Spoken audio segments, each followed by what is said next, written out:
All of you, this is Dr. Neelam from Department of Chemistry, Sri Shankaracharya Mahavidyalaya, Junwani, Bhilai.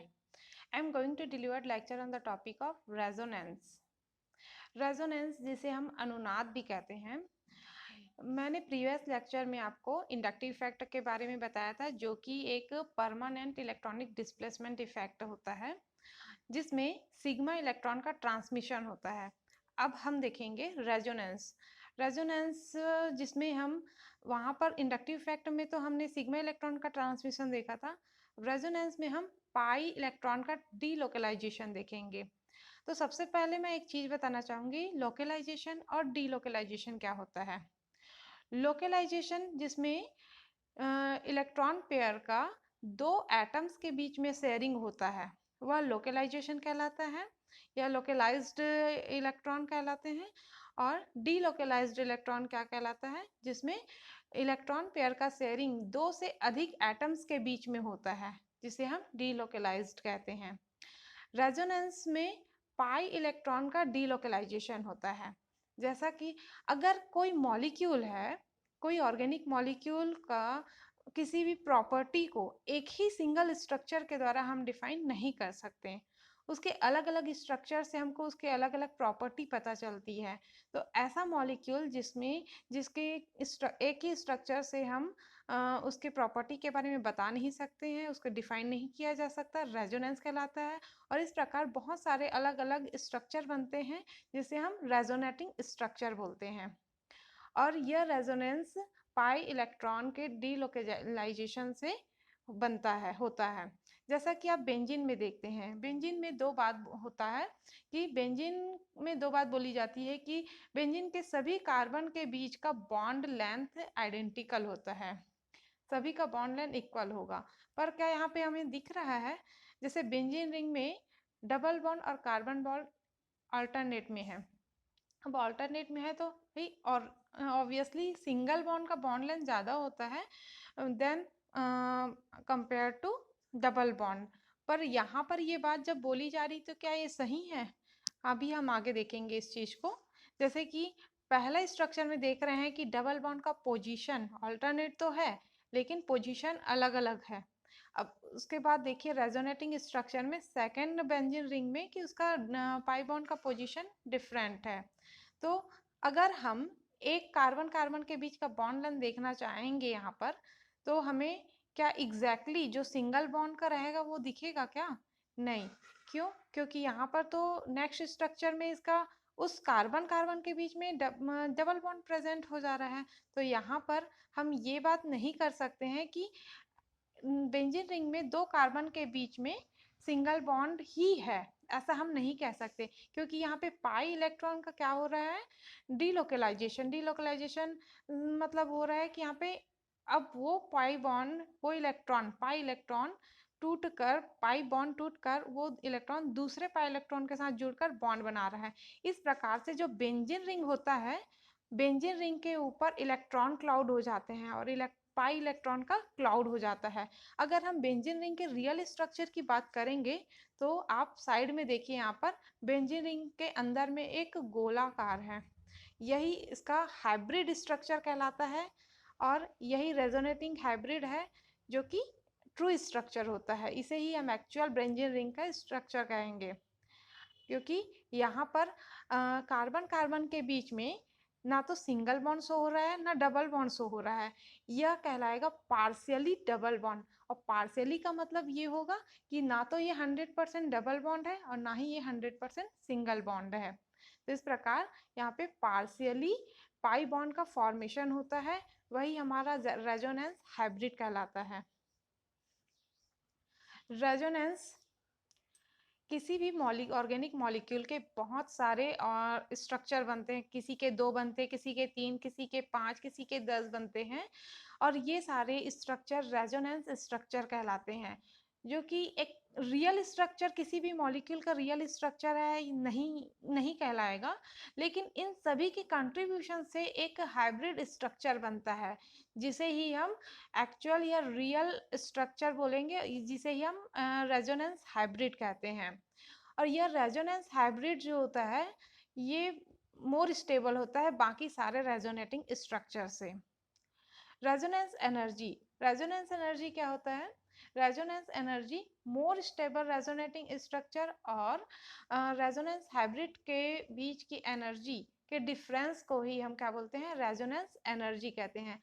अगर किसी molecule में, किसी organic molecule की resonance energy जितनी ज़्यादा होगी, उसकी स्टेबिलिटी भी उतनी ज़्यादा होगी, और इसकी अगर रेजोनेंस एनर्जी किसी मॉलिक्यूल की कम है तो उसकी एनर्जी भी, उसकी स्टेबिलिटी भी कम होगी। मतलब हम क्या कह सकते हैं कि रेजोनेंस एनर्जी डिपेंड करता है स्टेबिलिटी, दोनों प्रोपोर्शनल होते हैं एक दूसरे के।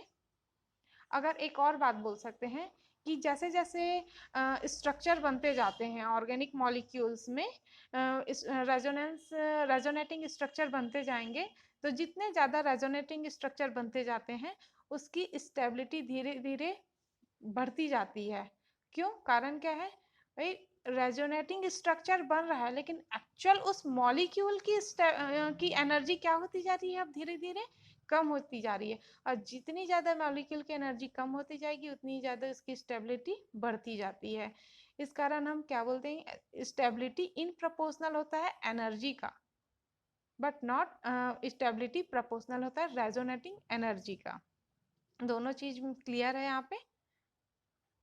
रेजोनेंस के कुछ कंडीशंस है कि किस टाइप के कंपाउंड में, किस टाइप के मॉलिक्यूल में रेजोनेंस होगा। कि जहाँ पर हाइब्रिडाइजेशन किसी भी एलिमेंट का sp या sp2 होगा, प्रेजेंट होगा, वहाँ पर रेजोनेंस होगा। और जो p ऑर्बिटल्स होंगे वो एक दूसरे के पैरेलल होंगे, तभी ये ओवरलैप करेंगे और पाई बॉन्ड का फॉर्मेशन करेंगे। अगर परपेंडिकुलर होगा तो इनके बीच ओवरलैपिंग होगी नहीं, तो बॉन्ड का फॉर्मेशन भी नहीं होगा। और इसी प्रकार अगर मॉलिक्यूल में कॉन्जुगेटेड सिस्टम है, कॉन्जुगेटेड सिस्टम होगा तभी रेजोनेंस पॉसिबल होगा। ये 3 कंडीशन इंपॉर्टेंट है। अब हम कॉन्जुगेशन सिस्टम कितने टाइप के होते हैं इसके बारे में डिस्कस करेंगे। कॉन्जुगेशन सिस्टम 5 टाइप्स के हैं। जरूरी नहीं है कि हर बार कॉन्जुगेशन मतलब double bond single bond, double bond single bond ही हो। मतलब एक कंडीशन तो ये होता है कि जब डबल बॉन्ड और सिंगल बॉन्ड आपस में ऑल्टरनेटिव रहेंगे तब ये कॉन्जुगेट सिस्टम कहलाएगा। यहाँ पर कॉन्जुगेशन होगा डबल बॉन्ड और डबल बॉन्ड के बीच में, तो भी एक तरीके का कॉन्जुगेशन है। दूसरे तरीके का कॉन्जुगेशन होगा जब डबल बॉन्ड और पॉजिटिव चार्ज के बीच में कॉन्जुगेशन होगा, तो उसे दूसरे टाइप का हम कॉन्जुगेशन सिस्टम कहेंगे। तीसरे टाइप का कॉन्जुगेशन सिस्टम जिसमें double bond lone pair electron के साथ कॉन्जुगेशन में होगा, ये तीसरे तरीके का कॉन्जुगेशन सिस्टम होगा। चौथे तरीके का कॉन्जुगेशन सिस्टम तब होगा जब नेगेटिव चार्ज और डबल बॉन्ड के बीच में कॉन्जुगेशन होगा, तो उसे हम तब उसे हम बोलेंगे चौथे टाइप का सिस्टम। पांचवें टाइप के में ऑड इलेक्ट्रॉन और डबल बॉन्ड के बीच में कॉन्जुगेशन होगा। तो इस तरीके से हमारा 5 तरीके से कॉन्जुगेशन सिस्टम होते हैं जिसमें रेजोनेंस पाया जाएगा। नाउ रेजोनेटिंग स्ट्रक्चर के रूल्स। पहले रूल्स जिसमें हम ये बोलेंगे कि इसमें फर्स्ट रूल में ये कहते हैं कि जिसमें सिर्फ पी इलेक्ट्रॉन या पाई इलेक्ट्रॉन या पी ऑर्बिटल के इलेक्ट्रॉन की शिफ्टिंग होगी, यहाँ तभी रेजोनेंस पॉसिबल होगा। यहाँ पे सिग्मा बॉन्ड या सिग्मा इलेक्ट्रॉन का कोई शिफ्टिंग नहीं होता है। फर्स्ट में आप एग्जांपल में भी देख सकते हैं कि यहाँ पे कार्बन कार्बन के बीच डबल बॉन्ड, देन सिंगल, फिर डबल बॉन्ड, तो यहाँ पे शिफ्टिंग हो रहा है सिर्फ पाई इलेक्ट्रॉन्स का, सिंगल सिग्मा इलेक्ट्रॉन का नहीं। तो क्या बोल सकते हैं? सिर्फ पी ऑर्बिटल के इलेक्ट्रॉन ही इन्वॉल्व होते हैं, सिग्मा इलेक्ट्रॉन नहीं। The moment of atoms are not allowed. यहाँ पे इलेक्ट्रॉन्स का मूवमेंट हो रहा है, बॉन्ड का मूवमेंट हो रहा है, लेकिन एटम्स का नहीं होता है। नेक्स्ट है number of paired electron are same and number of unpaired electron also same. जब दो रेजोनेटिंग स्ट्रक्चर बनाते हैं तो पेयर्ड इलेक्ट्रॉन भी सेम होने चाहिए और अनपेयर्ड इलेक्ट्रॉन भी सेम होने चाहिए। जैसा कि एग्जांपल में दिया है उस तरीके से नहीं, ये सही नहीं है हमारा रेजोनेटिंग स्ट्रक्चर। नेक्स्ट है the octet rule should not वॉलेटेड। ठीक है, मतलब यहाँ पर अगर रेजोनेंस बना रहे हैं तो हमारा ऑक्टेट रूल फॉलो होना चाहिए, ऑक्टेट रूल फॉलो नहीं होगा तो ये रेजोनेटिंग स्ट्रक्चर नहीं होगा। अगर कोई रेजोनेटिंग स्ट्रक्चर है, रेजोनेटिंग स्ट्रक्चर जिसकी एनर्जी बहुत ज़्यादा होगी, तो उसका कंट्रीब्यूशन हम रेजोनेंस हाइब्रिड में नहीं करेंगे, उसका कंट्रीब्यूशन नहीं होगा रेजोनेंस हाइब्रिड बनाने में, क्योंकि उसकी एनर्जी बहुत ज़्यादा होगी। और कुछ सिस्टम इसमें दिए हुए हैं जिसमें अगर आपस में एडजेसेंट एटम्स के पास में इन चार्जेस प्रेजेंट होते हैं, सेम चार्जेस हो या डिफरेंट चार्जेस, तो यहाँ पर ये इस टाइप का सिस्टम पॉसिबल नहीं होता, क्योंकि बॉन्ड जब ब्रेक होता है तो उस टाइम पे यहाँ पे बॉन्ड फॉर्म हो जाता है। इस कारण से इस तरीके का सिस्टम सही नहीं है, रेजोनेटिंग स्ट्रक्चर ये नहीं कहलाएगा। कुछ एग्जांपल्स हैं रेजोनेटिंग स्ट्रक्चर के, जैसे कि यहाँ पे CH3 CH double bond CH C double bond O then CH3। तो यहाँ पे ऑक्सीजन मोर इलेक्ट्रोनेगेटिव है, तो ये अपनी ओर पाई बॉन्डिंग इलेक्ट्रॉन को अपनी ओर अट्रैक्ट करेगा, जिससे ऑक्सीजन के ऊपर यहाँ पे नेगेटिव चार्ज डेवलप हो रहा है और कार्बन के ऊपर पॉजिटिव चार्ज, और कार्बन के ऊपर पॉजिटिव चार्ज आने से ये अपने साइड वाले जो डबल बॉन्ड वाले इलेक्ट्रॉन है उसको अट्रैक्ट करेगा, तो उस कार्बन के ऊपर फिर यहाँ पर पॉजिटिव चार्ज डेवलप हो जाएगा। तो इस तरीके का सिस्टम थर्ड वाले स्ट्रक्चर में दिखाया गया है कि यहाँ पर ऑक्सीजन के ऊपर नेगेटिव चार्ज और यहाँ पे इलेक्ट्रॉन लेने से प्लस और माइनस के बीच में यहाँ पे डबल बॉन्ड फॉर्म हो जाता है, और जहाँ से पाई बॉन्ड शिफ्ट हुआ है वहाँ पर प्लस चार्ज डेवलप हो जाता है। उसी प्रकार से बाकी सारे एग्जाम्पल्स दिए गए हैं इसमें। कुछ इम्पॉर्टेंट पॉइंट्स हैं जिनका यूज़ हमको कॉम्पिटिटिव एग्ज़ाम में भी बहुत अच्छे से होता है, कि हमें इस अगर रूल्स या ये पॉइंट हमको पता है तो हम अगर कंपेयर करने के लिए दिया गया है कि कोई मॉलिक्यूल कितना स्टेबल है, कौन सा ज़्यादा स्टेबल है, कम स्टेबल है, अरेंज करना है, तो इस रूल के द्वारा, इस इम्पॉर्टेंट पॉइंट के द्वारा हम उसे बता सकते हैं, अरेंज कर सकते हैं। ये बहुत हेल्पफुल होता है। तो सबसे पहले अगर अगर किसी सिस्टम में, किसी मॉलिक्यूल में एक से अधिक पाई बॉन्ड अगर प्रेजेंट है, तो सिर्फ एक ही पाई बॉन्ड डीलोकलाइज्ड होगा, ना कि दोनों पाई बॉन्ड। यहाँ पे जैसे एग्जांपल में देखिए CH2 double bond CH, then C single bond C, then triple bond CH। तो यहाँ पे ट्रिपल बॉन्ड है तो यहाँ पे एक सिग्मा और दो पाई बॉन्ड है, तो दो पाई बॉन्ड है तो इसमें से दोनों पाई बॉन्ड डीलोकलाइज्ड नहीं होगा, सिर्फ एक ही पाई बॉन्ड डीलोकलाइज्ड होगा, एक पाई इलेक्ट्रॉन ही डीलोकलाइज्ड होंगे यहाँ पर। उसी प्रकार दूसरा हम बात करेंगे, if any conjugated position has more than one lone pair, then only one pair will take part in the delocalization। जिस प्रकार से डबल बॉन्ड अगर एक से ज़्यादा है तो सिर्फ एक ही डबल बॉन्ड पार्टिसिपेंट कर रहा है, डीलोकलाइज्ड हो रहा है, उसी प्रकार अगर डबल बॉन्ड के साथ ऑल्टरनेट में अगर लोन पेयर है और एक से अधिक लोन पेयर इलेक्ट्रॉन प्रेजेंट है, तो सिर्फ एक ही लोन पेयर इलेक्ट्रॉन डीलोकलाइज्ड होगा, दोनों नहीं होगा। अगर किसी कॉन्जुगेटेड सिस्टम में अगर किसी मॉलिक्यूल में पाई बॉन्ड एक दूसरे के कॉन्जुगेशन में है और साथ ही उस किसी एटम के ऊपर या तो लोन पेयर इलेक्ट्रॉन प्रेजेंट है या पॉजिटिव चार्ज है या नेगेटिव चार्ज है या ऑड इलेक्ट्रॉन है, तो यहाँ पर डीलोकलाइज्ड सिर्फ और सिर्फ पाई बॉन्ड ही होंगे, ना कि पॉजिटिव चार्ज या नेगेटिव चार्ज या ऑड इलेक्ट्रॉन या लोन पेयर इलेक्ट्रॉन, इनका डीलोकलाइजेशन नहीं होगा, सिर्फ पाई बॉन्ड का ही डीलोकलाइजेशन होगा। अगर किसी कॉन्जुगेटेड सिस्टम में डबल बॉन्ड के साथ में कॉन्जुगेशन में हमारा अगर किसी एटम के ऊपर लोन पेयर इलेक्ट्रॉन है या नेगेटिव चार्ज है, तो यहाँ पर जो नेगेटिव चार्ज है और जो लोन पेयर इलेक्ट्रॉन है वह एक पाई इलेक्ट्रॉन की तरह बिहेव करेगा, इस प्रकार यहाँ पे भी कॉन्जुगेशन होगा। Now rule for stability of resonating structure. कुछ रेजोनेटिंग स्ट्रक्चर्स के रूल हैं जो एग्जैक्टली अब यहाँ पे हमें कॉम्पिटिटिव एग्जाम में यूज होते हैं इसके रूल्स। पहला है the resonating structure without any charge separation is more stable. अगर आपके पास 2-3 मॉलिक्यूल दिए गए हैं और कह रहे हैं कि कौन सा इसमें ज़्यादा स्टेबल है, कौन सा मॉलिक्यूल ज़्यादा स्टेबल है, तो हम क्या बताएंगे यहाँ पर कि ऐसा जो मॉलिक्यूल जिसमें कोई चार्ज नहीं है, न्यूट्रल स्पीसीज मोर स्टेबल होते हैं as compare to charge part molecule के। ठीक है, जैसे एग्जांपल में देखिए फर्स्ट और सेकंड। पहले में आपका कोई चार्ज नहीं है, सेकंड में आप देख रहे हैं कि आपका यहाँ पर एक प्लस चार्ज हो गया है और एक माइनस चार्ज है यहाँ पे। तो जिसमें चार्ज नहीं है वो ज़्यादा स्टेबल होगा। सेकंड में भी आप एक चीज़ देख सकते हैं कि सेकंड रूल ये बोलते हैं कि ऐसा कोई भी रेजोनेटिंग स्ट्रक्चर जब कंपेयर करने के लिए दिया गया हो तो जिसमें ज़्यादा number of pi bond present होंगे उसकी स्टेबिलिटी ज़्यादा होगी as a compare to other molecule जिसमें पाई बॉन्ड के नंबर ऑफ पाई बॉन्ड कम होंगे।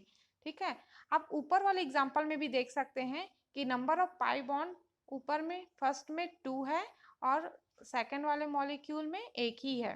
तो इस प्रकार से पहला वाला मॉलिक्यूल मोर स्टेबल होगा as compare to second molecule. और उसी प्रकार आप नीचे में देख लीजिए क्लोरीन से जुड़े जो रिंग जुड़ा हुआ है, सॉरी रिंग से जुड़ा हुआ क्लोरीन है, उसमें डबल बॉन्ड एक ही है रिंग में, और उसके बाद जो रेजोनेटिंग स्ट्रक्चर है उसमें रिंग में तो एक डबल बॉन्ड है, साथ में क्लोरीन के पास भी डबल बॉन्ड है। तो इस प्रकार जिसमें ज़्यादा डबल बॉन्ड उसकी रेजोनेटिंग उसकी स्टेबिलिटी उतनी ही ज़्यादा होगी। नेक्स्ट, अगर कोई नेगेटिव चार्ज प्रेजेंट है तो अगर negative charge more electronegative element के ऊपर है तो वह कंपाउंड मोर स्टेबल होगा, और यदि positive charge more electropositive element के ऊपर है तो वह ज़्यादा स्टेबल होगा। समझ रहे हैं इस बात को कि मोर इलेक्ट्रोनेगेटिव एलिमेंट ज़्यादा नेगेटिव चार्ज के पास अगर नेगेटिव चार्ज है तो वह कंपाउंड मोर स्टेबल होगा, अगर लेस इलेक्ट्रोनेगेटिव एलिमेंट के पास अगर पॉजिटिव चार्ज है तो वो मोर स्टेबल होगा। जैसा एग्जांपल में फर्स्ट में देखिए कि यहाँ पे कार्बन पे नेगेटिव चार्ज है और सेकंड में आप देखिए ऑक्सीजन पर नेगेटिव चार्ज है। तो मोर इलेक्ट्रोनेगेटिव एलिमेंट के ऊपर नेगेटिव चार्ज मोर स्टेबल होता है, इस कारण सेकंड वाला जो एग्जांपल है सेकंड है वह मोर स्टेबल है एज कंपेयर टू फर्स्ट। अब सेकंड एग्जांपल में आप देख लीजिए कि ऑक्सीजन के ऊपर प्लस चार्ज है और यहाँ पर सेकंड में नाइट्रोजन के ऊपर प्लस चार्ज है। तो लेस इलेक्ट्रोनेगेटिव एलिमेंट कौन है? नाइट्रोजन। तो नाइट्रोजन के ऊपर प्लस चार्ज मोर स्टेबल होगा as a compare to oxygen. तो सेकंड वाला मोर स्टेबल होगा और फर्स्ट वाला लेस स्टेबल होगा। पर यहाँ पर कुछ केसेस ऐसे भी आते हैं जिसमें यह रूल ऑक्टेट के लिए, ऑक्टेट होने की वजह से ये रूल हमारा फॉलो नहीं होगा। जैसा कि अगर इलेक्ट्रोनेगेटिव एटम पे अगर पॉजिटिव चार्ज है, मोर इलेक्ट्रोनेगेटिव एटम के ऊपर पॉजिटिव चार्ज अगर आ रहा है तो वहाँ पे हमको ऑक्टेट भी देखना पड़ेगा कि मोर इलेक्ट्रोनेगेटिव एटम के ऊपर जब पॉजिटिव चार्ज है और लेस इलेक्ट्रोनेगेटिव एटम के ऊपर अगर पॉजिटिव चार्ज है, तो अगर दोनों में ऑक्टेट जिसका फुलफिल हो रहा है उस वो ज़्यादा स्टेबल होगा। जैसे एग्जांपल्स में आपको क्लियर हो जाएगा। यहाँ पर देख लीजिए कार्बन के ऊपर प्लस चार्ज है, तो कार्बन के ऊपर प्लस चार्ज है और यहाँ पे कार्बन में नंबर ऑफ इलेक्ट्रॉन्स कितने होंगे? 1 2 3 4 5 6, यहाँ पे 6 इलेक्ट्रॉन है कार्बन के पास। अब यहाँ पे हम ऑक्सीजन के ऊपर पॉजिटिव चार्ज है, तो ऑक्सीजन के ऊपर पॉजिटिव चार्ज है और वो कार्बन के साथ ट्रिपल बॉन्ड से जुड़ा है, तो ट्रिपल बॉन्ड मतलब यहाँ पे 6 इलेक्ट्रॉन है और कार्बन के पास एक लोन पेयर इलेक्ट्रॉन है, तो यहाँ पर कितना हो गया? 8 इलेक्ट्रॉन। तो यहाँ पर अगर ऑक्टेट रूल है, ऑक्टेट रूल लग रहा है, तो हमारा जो प्रीवियस अभी मैंने एक रूल बताया है उसकी स्टेबिलिटी हमको ऑक्टेट रूल के अकॉर्डिंग भी देखनी होगी। तो यहाँ पर हमारा सेकेंड वाला जो कंपाउंड है ऑक्सीजन के ऊपर प्लस चार्ज वो मोर स्टेबल होगा देन ऑक्सीजन के ऊपर जो पॉजिटिव चार्ज है उसके कंपेयर में। नेक्स्ट एग्जांपल भी आप देख लीजिए कि यहाँ पे कार्बन के ऊपर प्लस चार्ज है, एक कंडीशन जिसमें कार्बन के ऊपर प्लस चार्ज है और उस पर कितने नंबर ऑफ वहाँ पर कितने नंबर ऑफ इलेक्ट्रॉन्स हैं। यहाँ पे 6 इलेक्ट्रॉन है। देन सेकंड स्ट्रक्चर में आप देखिए नाइट्रोजन के ऊपर प्लस चार्ज है और उसमें ऑक्टेट कंप्लीट हो रहा है क्योंकि कार्बन और नाइट्रोजन के बीच डबल बॉन्ड है तो 4 इलेक्ट्रॉन और यहाँ पे हाइड्रोजन 2 हाइड्रोजन है तो इनके पास 4 हो गए तो टोटल 8 इलेक्ट्रॉन तो ये ऑक्टेट फुलफिल कर रहा है। अब यहाँ पे थर्ड स्ट्रक्चर में हम देखते हैं कि ऑक्सीजन के ऊपर प्लस चार्ज है और ऑक्सीजन के ऊपर प्लस चार्ज होने के साथ साथ यहाँ पर 6 इलेक्ट्रॉन यहाँ पे 7 8 हाँ यहाँ पे टोटल हमारा कितना हो गया ऑक्टेट। थर्ड वाले कंपाउंड में हम ये देखेंगे कि ऑक्सीजन के पास अब ऑक्टेट तो है कंप्लीट, लेकिन अगर हम देखेंगे सेकंड और थर्ड में अगर कंपेयर करते हैं तो ऑक्सीजन हमारा मोर इलेक्ट्रोनेगेटिव के ऊपर पॉजिटिव चार्ज है और सेकंड में नाइट्रोजन के ऊपर पॉजिटिव चार्ज है और नाइट्रोजन ऑक्सीजन के कंपेयर में लेस इलेक्ट्रोनेगेटिव होने के कारण सेकंड वाला मोर स्टेबल होगा देन थर्ड और उसके बाद फर्स्ट वाला।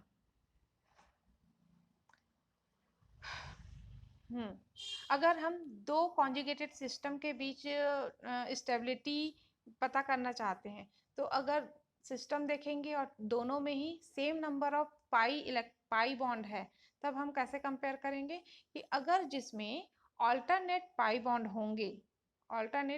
होंगे एक दूसरे के रिस्पेक्ट में तभी ये मोर स्टेबल होगा और अगर दूसरे सिस्टम में ऑल्टरनेट पाई बॉन्ड प्रेजेंट नहीं है तो वो लेस स्टेबल होगा। जैसे कि पहले में देखिए 3 पाई बॉन्ड है इसमें भी और सेकंड में भी 3 पाई बॉन्ड है लेकिन फर्स्ट वाले में ऑल्टरनेट नहीं है तीनों एक दूसरे के रिस्पेक्ट में और सेकंड में है, इस कारण सेकंड वाला मोर स्टेबल होगा देन फर्स्ट वाला।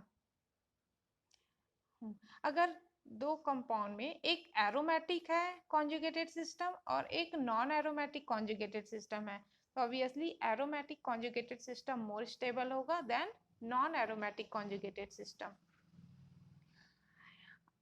नेक्स्ट इसमें क्या होगा कि एक लीनियर कॉन्जुगेशन होता है और एक क्रॉस कॉन्जुगेशन होता है। लीनियर कॉन्जुगेशन मतलब डबल सिंगल ऐसा अगर बॉन्ड है कॉन्जुगेशन एक रिस्पेक्ट में है लीनियरली है तो वो लीनियर कॉन्जुगेशन कहलाएगा। लेकिन क्रॉस कॉन्जुगेशन सपोज मैं इस सिस्टम को जस्ट मिनट सपोज एक साइड को मैं यहाँ पर ए मान रही हूँ और दूसरे साइड को बी मान रही हूँ और ऊपर में जो डबल बॉन्ड CH2 के साथ जुड़ा है उसे मैं C बोल रही हूँ तो मैं क्या बोलूँगी A और B जो दो ग्रुप है और यहाँ पर ये C ऊपर वाला तो A और C एक दूसरे के रिस्पेक्ट में कॉन्जुगेशन है और B और C एक दूसरे के रिस्पेक्ट में कॉन्जुगेशन है लेकिन A और B का आपस में कोई कॉन्जुगेशन नहीं है। तो इस तरीके का सिस्टम कि जब एक ग्रुप दो ग्रुप के रिस्पेक्ट में कॉन्जुगेशन में है लेकिन वो दोनों ग्रुप A और B आपस में कोई कॉन्जुगेशन में नहीं होंगे तो उसे हम क्रॉस कॉन्जुगेशन सिस्टम कहेंगे। तो जब क्रॉस कॉन्जुगेशन सिस्टम वाला कोई ऐसा कंपाउंड आता है और लीनियर कॉन्जुगेशन तब हम इसमें स्टेबिलिटी देखेंगे जिसमें लीनियर कॉन्जुगेशन होगा उसकी स्टेबिलिटी ज़्यादा होगी compare to cross conjugation system की। और यदि ऐसा कंपाउंड है जिसमें एक बार पाई इलेक्ट्रॉन के शिफ्टिंग से जो स्ट्रक्चर बन रहा है दूसरे बार फिर उस पाई इलेक्ट्रॉन के शिफ्टिंग से सेम स्ट्रक्चर बन रहा है तो दोनों की स्टेबिलिटी दोनों का स्ट्रक्चर सेम दिखेगा इस कारण से दोनों की स्टेबिलिटी भी सेम होगी। Thank you.